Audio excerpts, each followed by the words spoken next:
Pearl é o filme de terror que mais surpreendeu no ano de 2022. Ninguém esperava nada do filme porque ninguém sabia que ele iria existir. Pearl foi um projeto paralelo do diretor Ti West, que gravou imediatamente após finalizar X. Esse sim, um filme aguardado e divulgado. Pearl serve como prelúdio a X. Sem entrar em spoilers, esse vídeo estará recheado de spoilers sim, mas eu vou avisar quando eles começarem. A primeira parte está tranquila de se assistir, sem medo algum. O propósito de Pearl é contar a história da protagonista título, antes de vermos a sua versão em X. O que a levou até ali? Quais são suas verdadeiras motivações? Foi uma aposta ousada e rara. O estúdio não só autorizou um filme como X ser feito, mas já forneceu dinheiro para o diretor imediatamente transformar aquilo em uma franquia e lançar poucos meses após o primeiro filme sair. Com uma pequena janela de divulgação, a própria distribuição dos filmes segue cronogramas diferentes no mercado internacional,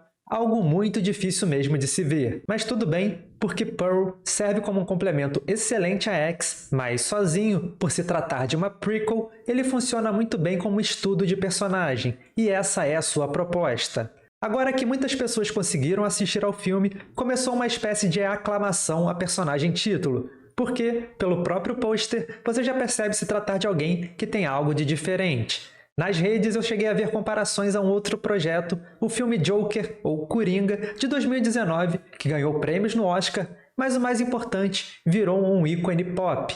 O personagem do Coringa sempre foi muito aclamado, mas a iteração específica do Joaquin Phoenix revitalizou esse fascínio. Em todos os lugares, cenas sendo referenciadas, dezenas de memes, pessoas utilizando o rosto do personagem como avatar nas redes. O termo coringar surgiu. Mas se superficialmente a comparação entre esses dois maluquinhos é interessante, a gente já começa a ver um monte de memes da Pearl.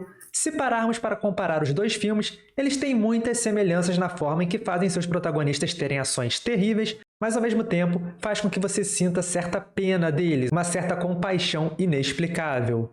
Por isso, vamos, a partir de agora, totalmente com spoilers de Pearl e de Joker. Não comentarei de spoilers de X, mas se você não o assistiu, inevitavelmente vai tirar uma conclusão óbvia quando começar a vê-lo, então fica o alerta também. Eu não quero compará-los no sentido de dizer qual é o melhor filme e nem que Pearl copiou Joker, mas sim o que faz os dois serem grandes projetos.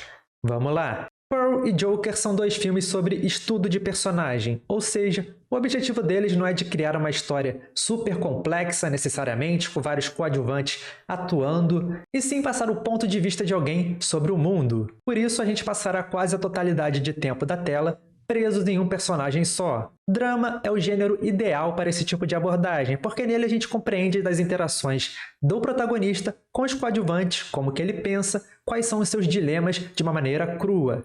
Joker tem os seus momentos de tensão, cenas em que você fica ansioso ou até mesmo assustado com o que vai acontecer, e são cenas magníficas, mas no fundo também são trágicas, é o personagem no seu limite.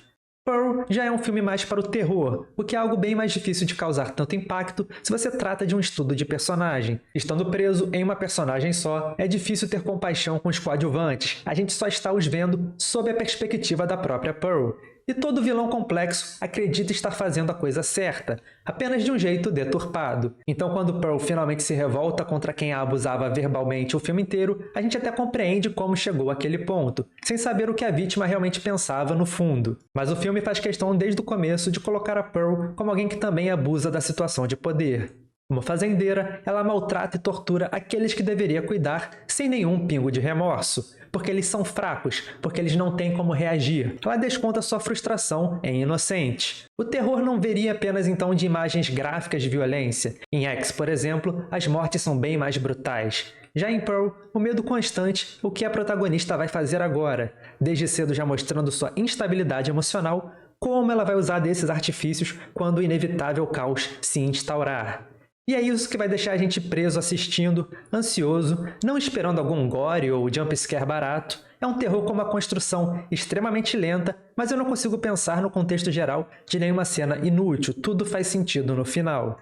Pearl funciona muito bem como um filme independente. Mesmo sem você ter visto X, você consegue absorver quase tudo que ele quer te passar. vai perder uma ou outra referência, um paralelo aqui ou ali, mas a obra funciona sozinha. O mesmo pode ser dito de Joker. É engraçado que ambos são projetos que têm como base um personagem que já foi estabelecido. O Coringa, claro, tá aí há mais de 80 anos na cultura popular. Já a Pearl é super novata, chegou em 2022 mesmo. Mesmo assim, o filme solo dá uma camada que aquela personagem não tinha em X. Joker fez o mesmo. Se você quiser vê-lo como um prelúdio do que veríamos no Batman décadas depois, você pode, com as devidas adaptações, mas se quiser ver também como um projeto individual, tá tranquilo. Você divide o público entre aqueles que só consumiram um tipo de material e aqueles que buscaram essa complementação, e como cada um passa a ver os personagens de maneira diferente depois. Algo que faz Pearl e Joker terem um apelo grande também é o fato de serem personagens que, de início, têm seus sentimentos reprimidos.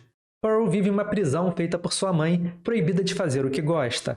Arthur, acreditando possuir uma doença sem saber a verdadeira razão dela ter surgido, precisa se justificar o tempo inteiro pelo fato de rir, senão as pessoas vão tratá-lo mal. A cerne dessas dificuldades vem da relação familiar deles. Joker vai um passo além e constrói uma crítica ao sistema de saúde americano, a maneira como o governo enxerga e trata pessoas com distúrbios psicológicos.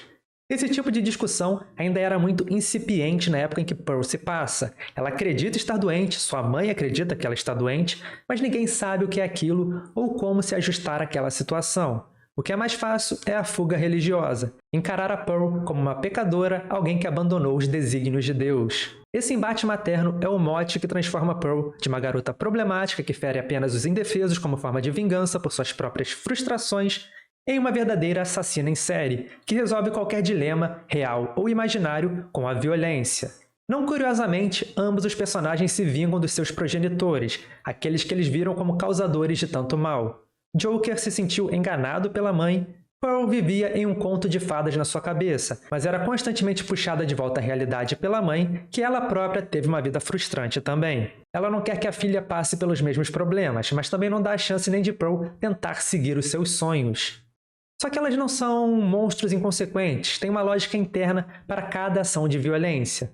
Pearl e Joker sabem que não são os únicos injustiçados no mundo. Arthur demonstra compaixão com Gary, que sofre de nanismo e também sabe o que é ser menosprezado. Pearl se mostra arrependida de encerrar a vida do pai. Ele também estava aprisionado em uma realidade terrível, e no caso dele, ele não poderia fazer nada a respeito. Era uma figura totalmente trágica e sem nenhuma expectativa futura. E a ambientação como um todo também gera um paralelo importante. Estamos falando de algumas das piores épocas do século passado. Joker se passa em uma Nova York corrompida, no começo dos anos 80, mas ainda presa aos fracassos da década de 70. Vemos uma poluição latente, uma crise identitária e financeira, corrupção em todos os lados. Mas ainda assim é uma metrópole, por onde quer que vá, Arthur tem uma multidão de pessoas ao redor. E, ainda assim, por conta dessa selva de pedra falida, ele se sente só, ninguém o trata com respeito, ninguém quer o entender, querem afastá-lo do mundo. Pearl está no cenário do final da Primeira Grande Guerra. O marido a abandonou voluntariamente para guerrilhar, a gripe espanhola estava dizimando milhões de pessoas ao redor do mundo. E presa em uma fazenda, um jacaré era sua melhor companhia. Não tinha para onde fugir. A sua mãe fazia questão de espantar qualquer visita e condicionava as saídas de Pearl para a cidade apenas quando necessário. Foram nessas saídas que Pearl descobre que o mundo exterior poderia ser tão deturpado quanto ela própria, que talvez ela não seja doente, só esteja no lugar errado. De início, nem Arthur ou Pearl rejeitam esse mundo grotesco. Eles querem fazer parte dele, querem ser aceitos por ele. Arthur acredita ser um comediante talentoso, bom o suficiente para ocupar o maior talk show da cidade. Pearl pensa ser uma exímia dançarina, uma artista que ainda não teve a chance certa de brilhar. Mas quando a realidade chega e percebem que tudo não passava de vaidade, eles invejam os bem-sucedidos, se recusam a acreditar no próprio fracasso. Não é que eles não são bons para o mundo é que não entende o valor deles. E eles vão pagar por isso. Esse é o maior traço da vilania desses personagens. É aqui que se separa uma vítima do mundo de um agressor. Como eles encaram as próprias limitações e a quebra de expectativas. Pearl não imaginava o fracasso, nunca nem cogitou isso. Quando na fila da apresentação para o clube da igreja, ela se depara com uma fracassada, aos prantos humilhada, Pearl não demonstra compaixão, e sim pena, e quando é sua vez de falhar, não percebe que sua humilhação foi muito maior do que a da garota, porque ela não se preparou para aquilo. A concepção de estar errada só levaria a uma outra conclusão lógica, que a sua mãe estava certa. e ela prefere queimar o mundo do que aceitar isso. Porque no fim, o que mais restaria fazer? Arthur tentou um emprego tradicional, mas ele foi trapaceado e humilhado. Tentou uma família, mas era covarde demais para tentar ir em busca de um amor e foi rejeitado por aquele que deveria ser o seu protetor. Pearl se casou, não necessariamente por amor. Ela admite que no fundo ela fingia ser a esposa perfeita e dedicada, mas apenas na esperança de ser recompensada por isso, que seu marido rico a levasse para fora daquele mundo, que ela fosse submissa a ele e em troca recebesse a vida que achava merecer. Mas isso não deu certo. Howard amava sim a simplicidade da vida do campo.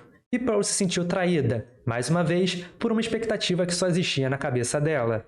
Toda sua lascívia reprimida por nada, para ficar presa na fazenda enquanto o marido estava no outro lado do mundo. E quando ela finalmente cede à vontade de se satisfazer com outro, esse outro também a abandona. Claro, porque ele viu que tinha algo de muito errado com a nossa garotinha. Mas isso também gera uma frustração. Então, Joker e Pearl são personagens oníricos. Eles vivem em um sonho, em uma realidade da própria cabeça deles, têm um conceito próprio de mundo e não sabem reagir quando as coisas não saem como planejado. A gente acompanha suas tragédias ou comédias até o ponto de estouro, até o mal interior ocupar completamente os personagens. E claro, as atuações fenomenais dos atores que entendem completamente a visão daquilo é fundamental para que o público também se identifique. No caso de Pearl, a própria Mia Goth ajudou na criação da origem da personagem. E nos monólogos de ambos os filmes, os monólogos finais em que eles assumem seus crimes para o mundo, suas verdadeiras visões sobre aquele universo, esses acabam sendo os pontos altos de ambos os filmes. X e Pearl se tornaram alguns dos meus favoritos desse ano e mal posso esperar para a sequência Maxine, que deve chegar em 2023. Com certeza cobriremos o lançamento da próxima entrada na franquia aqui no canal, então para mais conteúdos como esse, fique ligado. Eu sou o Procyon, um forte abraço, até mais, falou!